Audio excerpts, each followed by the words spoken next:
dari Pak Ading tadi sebagai apa? Tentang Abdullah bin Sabah ya.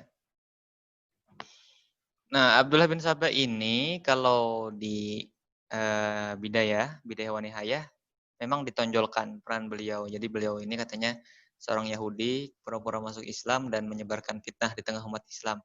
Nah, sementara itu ada juga beberapa orang yang menolak adanya Abdullah bin Sabah. Nah, kenapa mereka menolak? Satu, karena fakta bahwa memang tokoh-tokoh di kalangan pemberontak itu bukan hanya Abdullah bin Sabah gitu. Mungkin Abdullah bin Sabah terlihat berbeda karena dia mu'alaf ya, atau dalam tanda kutip pura-pura mu'alaf gitu. Sementara tokoh yang lain memang khawarij gitu. Nah, tapi itu satu poin ya. Jadi bahwa peran Abdullah bin Sabah itu dia gak sendiri gitu. Itu tokoh yang kontra gitu.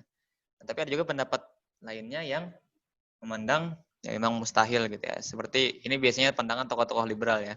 Seperti Taha Hussein misalkan. Ya beliau bilang kisah ini tidak bisa diterima gitu.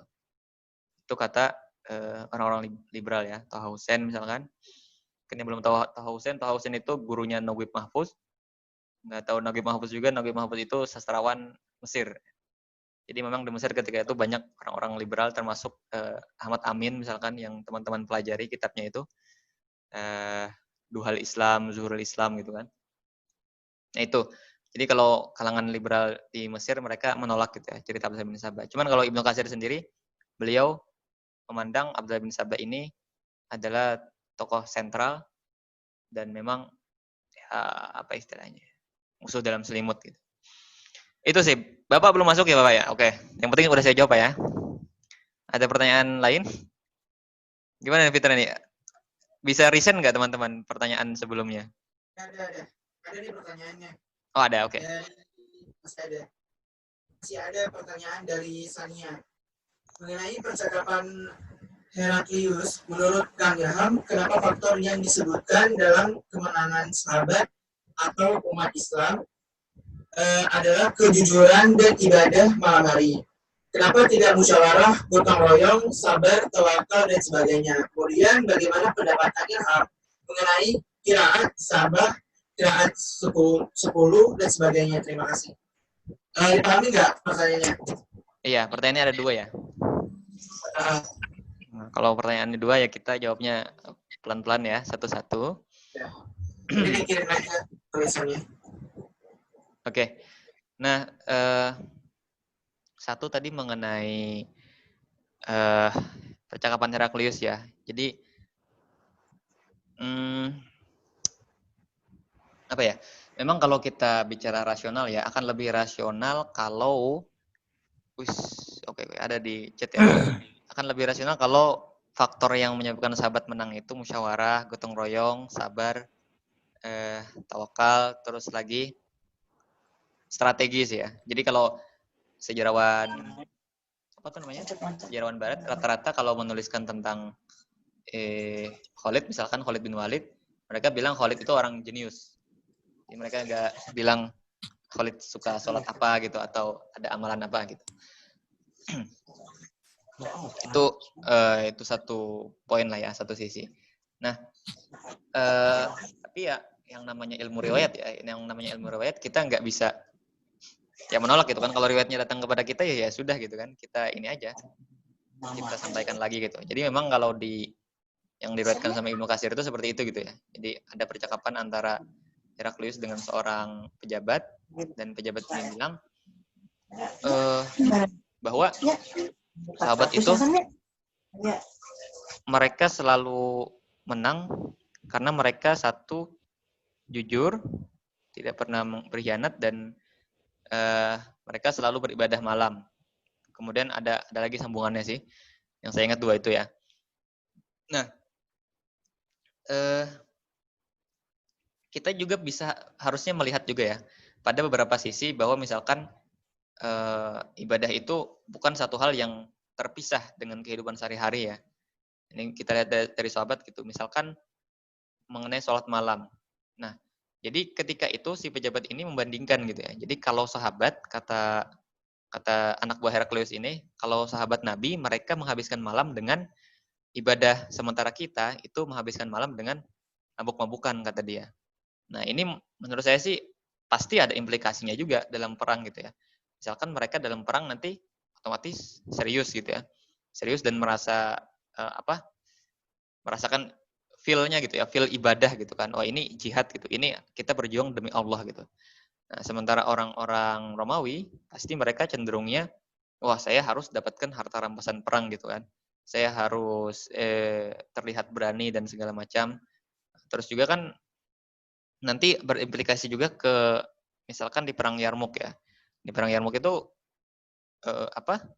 nggak semua pasukan Romawi itu setia gitu.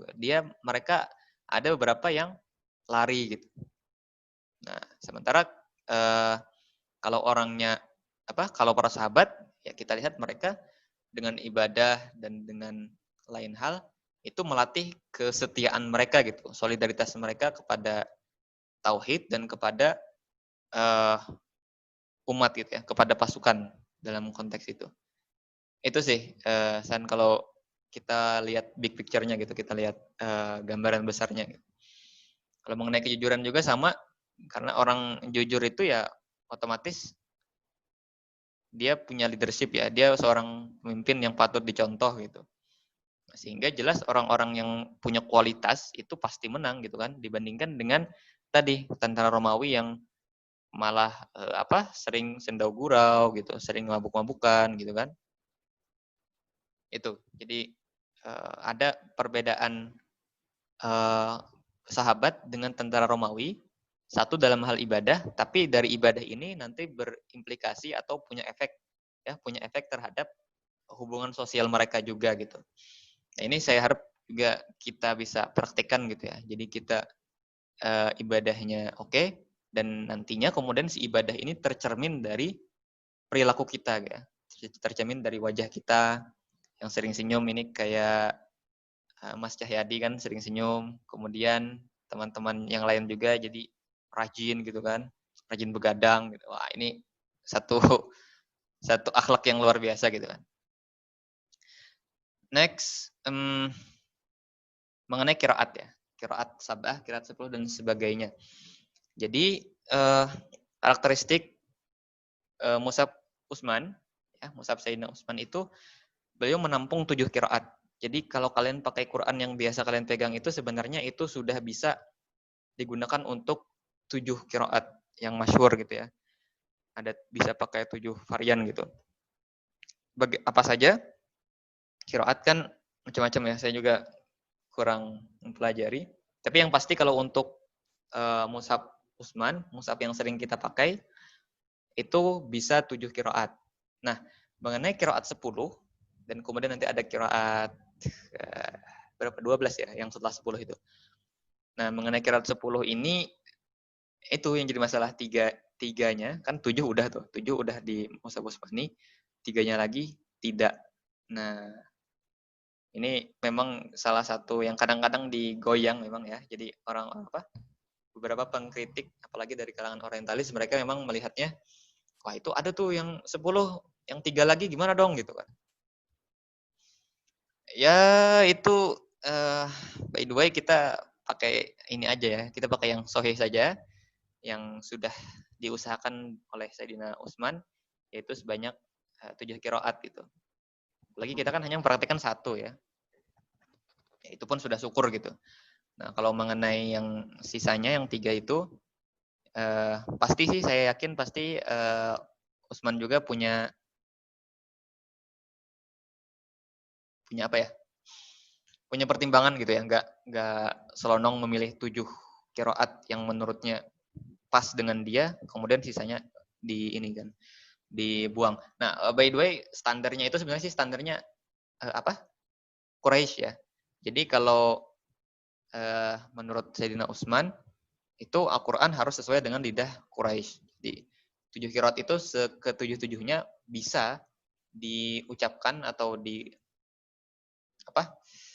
dibacakan oleh orang Quraisy gitu. Nah, itu. Karena kan kita tahu Rasul dari Quraisy. Nanti memang sih nanti jadi kontroversi juga ketika Abdullah bin Mas'ud ya. Ketika Abdullah bin Mas'ud beliau punya mushaf sendiri dan beliau bukan Quraisy, beliau dari Bani Huzail. Nah, ini yang jadi perselisihan. Kalau menurut Ibnu Katsir katanya Abdullah bin Mas'ud beliau merelakan mushaf beliau diambil oleh Utsman dan kemudian dibakar gitu. Itu kalau menurut Ibnu Katsir. Tapi kalau menurut kaum Syiah, tidak ada itu. Jadi Abdullah bin Mas'ud tetap bersikeras dengan mushaf beliau dan nantinya mushaf ini akan dipakai oleh orang-orang Syiah sampai sekarang ya. Nah, itulah yang terjadi gitu ya. Jadi kalau untuk mushaf Syiah itu dia di luar qiraat 7 gitu. Apakah masuk qiraat 10? Kalau nggak salah sih iya, tapi saya kurang tahu lebih lanjutnya. Apalagi dengan ada kebijakan katanya surahnya nambah 1 gitu. Surah imamah ya, surah yang menunjuk Ali sebagai imam. Wallahu alam. Bagaimana perkembangan selanjutnya? Itu sih San. Pertanyaan selanjutnya ini, by the way, untuk penanya kita ya, Pak Ading ya, itu udah saya jawab barusan. Mungkin Bapak tadi belum sempat masuk ya, jadi nanti lihat rekamannya aja Pak ya. Semoga sejahtera. Ini ada pertanyaan lagi nih, Pak Moderator. Ada masih pertanyaannya nih. Pertanyaan dari saudari Arifah. Izin bertanya Kak, apa hikmah dari masa Khulafaur Rasyidin ini menurut pandangan pemantik, menurut pandangan Kang Irham berarti? Oh iya, terima kasih. Nah, kita sering belajar sirah kan? Kita belajar sirah Nabawiyah dan bagus memang sirah Nabawiyah kita pelajari, kita ingin mencontoh Rasul ya. Kita ingin mencontoh Rasul bahkan kalau bisa sampai pada level bahwa kita persis dengan Rasul gitu ya. Jadi orang kalau ngeliat kita, wah, saya ingat sama Rasul gitu ya. Nah, bahkan intinya itulah, kita sangat ingin seperti Rasul. Cuman memang teman-teman ada beberapa kasus ya. Ada beberapa sisi Rasul yang mana itu khusus untuk Rasulullah gitu. Tidak bisa kita praktekkan gitu. Entah tidak bisa karena kita memang tidak boleh mengikuti itu, atau karena kita tidak mampu. Contoh yang tidak boleh kayak jumlah istri ya. Jumlah istri Rasul mencapai 10, bahkan riwayat lain ada 11, ada yang mengatakan 13. Itu nggak bisa kita turuti teman-teman ya.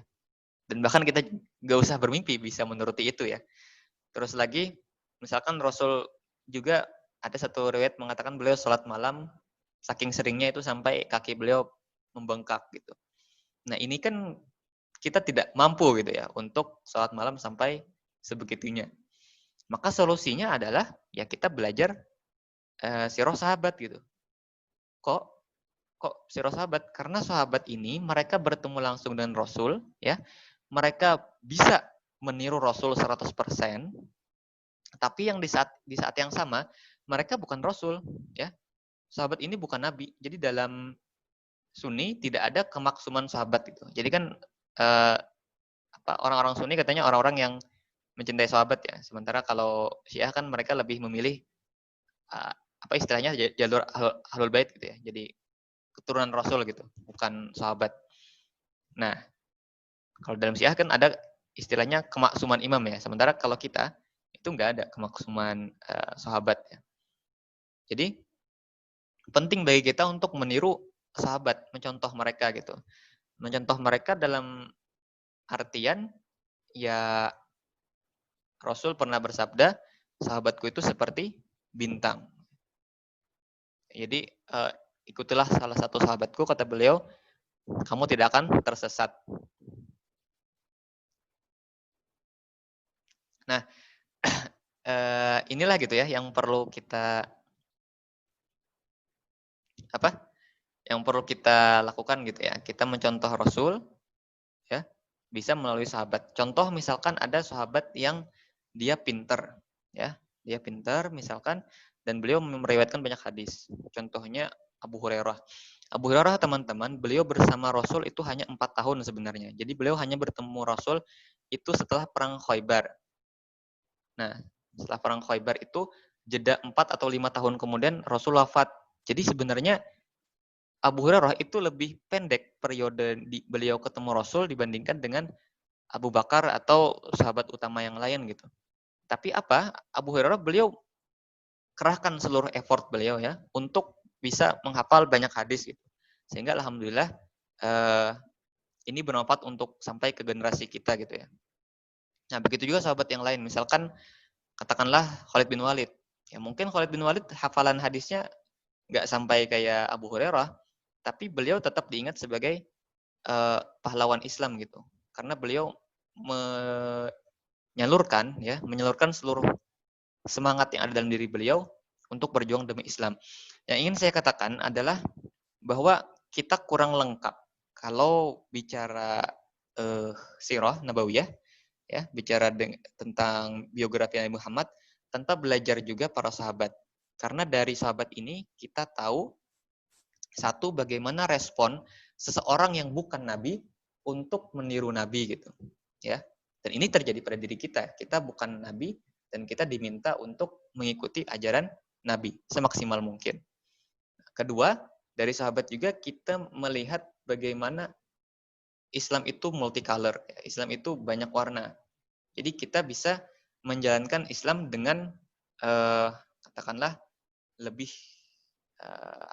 luas ya, lebih banyak pilihan gitu. Karena misalkan tadi mengenai sholat Jumat misalkan ya, Rasul sholat Jumatnya seperti ini. Nah, kemudian ternyata nanti ada problem gitu ya. Misalkan orang-orang mau sholat Jumat belum pada kumpul.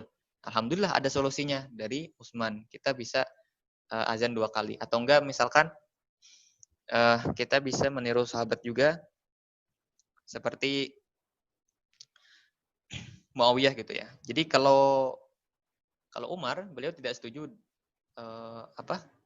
tidak setuju ada angkatan laut gitu ya. Nah, mungkin nanti ada adik-adik teman-teman yang bercita-cita jadi angkatan laut terus dia berpikir, wah, ini haram dong jadi tentara angkatan laut gitu. Wah, enggak kan. Kita ada opsi gitu ya dalam Islam, yaitu di zaman Utsman ya, di zaman Muawiyah bin Abi Sufyan. Nah, itu sih hikmahnya belajar belajar sirah sahabat gitu. Dan masih banyak hikmah lainnya gitu ya. Kita bisa belajar misalkan ketegasan Umar, terus kelembutan seorang Utsman gitu, dan lain sebagainya. Itu juga termasuk tema-tema kontroversial sebenarnya, menarik untuk kita pelajari. Misalkan kayak fitnah di zaman Utsman dan Ali. Ya ini kita untuk belajar bahwa kadang-kadang ya setan itu menghantui manusia bukan cuman kiri kata orangnya, cuman juga di kiri kayak di dongeng-dongeng, tapi juga di kanan, depan, atas, bawah gitu. Jadi ada kita dikepung sama setan dalam banyak sisi gitu. Nah, dalam konteks sahabat, fitnah itu terjadi bukan hanya menulari orang-orang asing gitu ya, bukan hanya menulari misalkan bule datang ke Arab terus membunuh banyak orang Islam, enggak gitu. Tapi yang terjadi adalah bahkan seorang Tolhah, Zubair dan Aisyah pun bisa sampai termakan hasutan termakan fitnah yang terjadi gitu, sampai-sampai terjadi peperangan gitu. Ya walaupun sebagian besar ulama Ahlussunnah wal Jamaah memandang bahwa ini hanya kesalahpahaman ya. Jadi nggak ada permusuhan, betul-betul permusuhan antara Aisyah dengan Ali dan dengan kawan-kawan lain.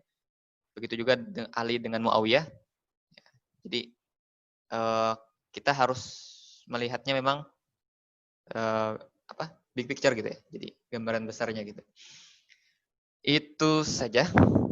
Kembali ke Pak Moderator, silakan. Baik, ini masih ada pertanyaan nih dari Saudara Hendro. Salam, Kak, mau bertanya mengenai peristiwa Khawarij yang membunuh Ali di kala subuh. Pertanyaannya mengenai tujuan dan latar belakang Khawarij ingin membunuh Ali dan mengapa tidak membunuh Muawiyah saja. Terima kasih. Itu pertanyaan Kak Ikram.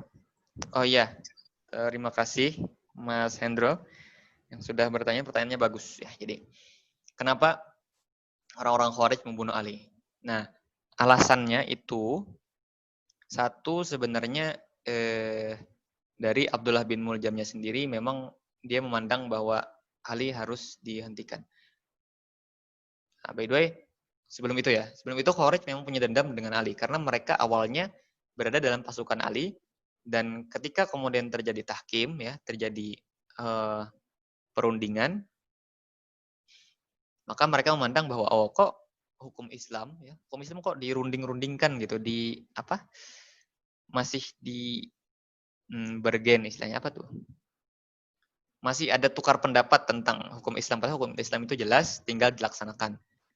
Nah, maka mereka akhirnya mencap Ali, Muawiyah, dan Ammar, dan siapapun yang terlibat dalam tahkim itu sebagai kafir dan harus dimusnahkan. Jadi Khawarij secara umum memang memusuhi Ali. Nah, sementara untuk Ibnu Muljam sendiri, dia punya dendam kepada Ali secara personal. Ya, jadi ketika nanti setelah perang Siffin, Ali itu beliau ke Nahrawan ya, satu kota di Persia, sekarang Iran. Di Nahrawan itu banyak orang Khawarij dan beliau berperang melawan orang Khawarij di sana dan Khawarij kalah, Hendro. Jadi Khawarij kalah, beberapa wafat. Nah, beberapa yang wafat itu termasuk ada kalau nggak salah sepupu atau apalah orang dekat dengan Ibnu Muljam. Ya, dia wafat gitu sehingga Ibnu Muljam sedih dan dendam kepada Ali gitu. Di saat yang sama dia memanfaatkan emosi teman-teman dia gitu. Wah, Ali udah memerangi kita nih. Ya, Ali udah memerangi kita, maka bagaimanapun juga kita harus balas dendam. Jangan sampai Ali dibiarkan hidup. Darah dibalas darah. Nah, mengenai kenapa orang-orang Khawarij tidak membunuh Muawiyah, sebenarnya orang-orang Khawarij ingin membunuh Muawiyah, ya, cuman gagal. Ya, Indra, jadi yang berhasil memang hanya membunuh Sayyidina Ali. Mengenai kenapa gagal, nah ini saya tidak menemukan masalahnya di Bidayah gitu. Kan ada yang bilang Sayyidina Muawiyah telat bangun subuh ya katanya. Itu wallahu alam ya, apakah benar? Tapi kalau yang saya temukan dalam Ibnu Katsir hanya yang berhasil itu memang Ibnu Muljam gitu, ya yang bunuh Ali. Sementara yang lain-lain wallahu alam. Begitu juga kalau di Tarikh Al-Khulafa ya, Imam Suyuti beliau hanya mengisahkan tentang bagaimana Abdullah bin Muljam menebas bahu dan kepala Sayyidina Ali. Kepala di sini maksudnya ya, bukan di leher ya, di atas kepala. Nah, wallahu alam ya, bagaimana bagaimana kaum Khawarij membunuh ketika ingin membunuh Muawiyah tapi kemudian gagal. Gitu. Apa yang terjadi saat itu saya kurang tahu. Silakan, Mas moderator.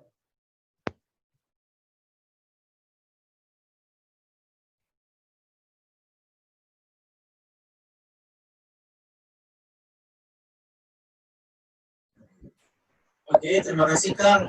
Ini masih ada satu pertanyaan lagi nih. Bentar ya. Dari saudari Jatnika, saya mau nanya, apakah benar Abu Bakar sempat bersedang dengan Fatimah karena persoalan warisan Rasul yaitu tanah Khaybar, Bani Fadak. Gimana Kang Irham? Boleh ditanggapi? Itu benar ya, dan ditulis juga oleh Ibnu Katsir. Jadi memang kebijakan Abu Bakar ketika itu adalah semua tanah milik Rasul menjadi milik negara, ya aset negara gitu. Dan Fatimah memang sempat bersitegang dengan Abu Bakar karena Fatimah merasa berhak ya. Ayah beliau wafat punya harta, ya hartanya harus diwariskan kepada dia gitu kan. Tapi ternyata kebijakan Abu Bakar semua harta Rasul, tanah dan segala macamnya itu disita. Nah, kalau kalangan Ahlus Sunnah, termasuk Imam Suyuti memandang bahwa setelah bersihtegangnya nggak lama gitu. Jadi sebelum Abu Bakar wafat, mereka sempat berdamai karena Abu Bakar juga menjalankan sunnah Rasul gitu ya. Jadi Nabi Muhammad pernah bersabda bahwa Nabi itu tidak mewariskan harta gitu ya. Nah, maka kemudian beliau dengan hadis ini berijtihad bahwa berarti Nabi harta Rasul itu dikelola untuk umat saja gitu ya. Diambil negara dan dikelola untuk khalayak banyak. Sementara di riwayat yang lain ada yang mengatakan Fatimah itu sampai mendendam ya kepada Abu Bakar, jadi sampai keduanya wafat pun Fatimah dulu yang wafat ya, Fatimah dulu yang wafat baru kemudian Abu Bakar. Jadi sebelum Fatimah wafat sempat maaf-maafan gitu. Nah, tapi kalau riwayat lain memang mengatakan mereka tetap dendam. Nah, mana riwayat yang sahih? Kalau saya sih memandang kemungkinan besar ya sudah ada saling maaf di antara mereka gitu. Karena kedua-duanya sudah tahu posisi gitu kan. Fatimah juga pasti tahu Abu Bakar adalah mertua Rasul gitu kan. Jadi bukan orang yang asing dalam keluarga mereka gitu. Sementara Fatimah sebagai putri Rasul juga pasti Abu Bakar juga pasti sudah tahu gitu kan. Fatimah adalah putri Rasul dan segala macamnya. Semua sudah diperhitungkan gitu. Jadi kita lebih baik berbaik sangka, berhusnuzon tentang sahabat. Itu Kang Fitra. Ada. Oke, ini tadi ada pertanyaan dari Kak Putra kelewatan. Maaf. Jadi jika Kak Ilham ada di saat fitnah itu, Kak Ilham ada di pihak mana? Jadi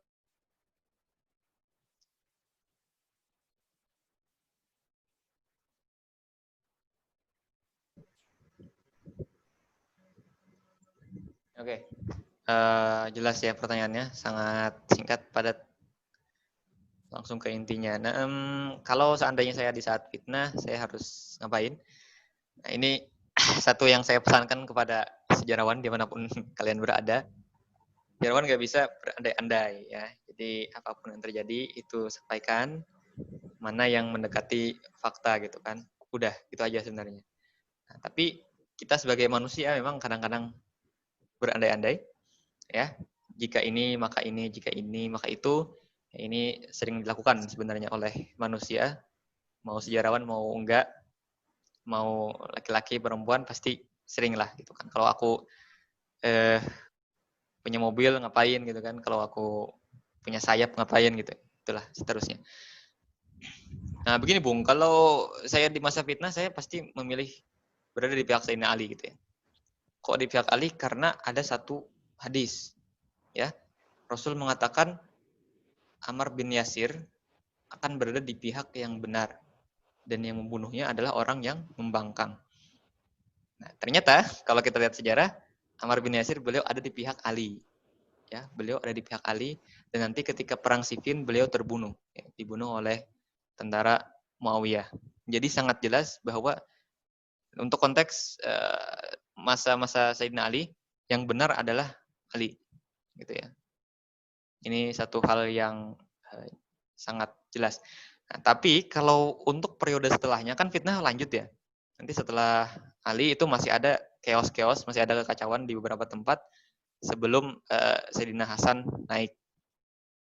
Sebelum Sayyidina Hasan turun dari khalifah. Dan bahkan nanti sebenarnya setelah Muawiyah pun ada fitnah lagi gitu ya. Ketika Muawiyah menunjuk Yazid, Yazid naik, orang-orang pada protes yang termasuk Husain bin Ali, Abdullah bin Zubair, dan beberapa anak-anak sahabat lainnya pada protes. Nah kalau untuk yang setelah Sayyidina Ali, kemungkinan besar saya tetap tinggal di rumah saja Bang. Saya tidak bisa memihak mana-mana, karena tidak ada nas yang jelas, tidak ada dalil ya. Yang jelas siapa pihak yang benar gitu. Dalam posisi bingung ya kita dianjurkan untuk tidak tidak melakukan sesuatu dengan hipotesis ya, dengan dugaan. Itu nggak boleh kalau dalam Islam.